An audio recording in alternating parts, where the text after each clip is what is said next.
திமுக அரசு நிறைவேற்றுவதாக அறிவித்த தேர்தல் வாக்குறுதிகள் 2026 அதிமுக ஆட்சிக்கு வந்ததும் நிறைவேற்றப்படும் என எதிர்க்கட்சி கொறடா எஸ்பி வேலுமணி அறிவித்துள்ளார்.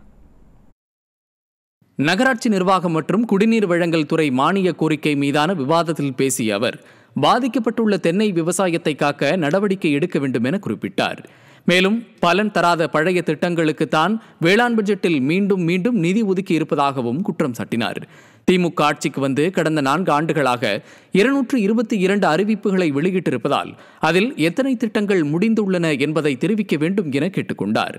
கோவை மாநகராட்சி வெள்ளலூர் குப்பை கிடங்கில் துர்நாற்றம் வீசுவதால் திடக்கழிவு மேலாண்மை திட்டத்தின் கீழ் முன்னுரிமை வழங்கி குப்பைகளை அழிக்க நடவடிக்கை மேற்கொள்ள வேண்டும் என்றும் வலியுறுத்தினார்.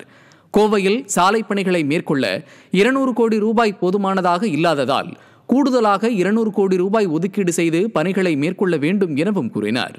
தொடர்ந்து பேசிய அவர், கோவை விமான நிலையத்தை விரிவாக்கம் செய்வதற்கான எந்த பணிகளையும் செய்யாமல் இருப்பதாக குற்றம் சாட்டினார். மேலும் திமுக அறிவித்து நிறைவேற்றப்படாமல் இருக்கும் வாக்குறுதிகள் 2026 அதிமுக ஆட்சி அமைந்ததும் நிறைவேற்றப்படும் என்றும் தெரிவித்தார்.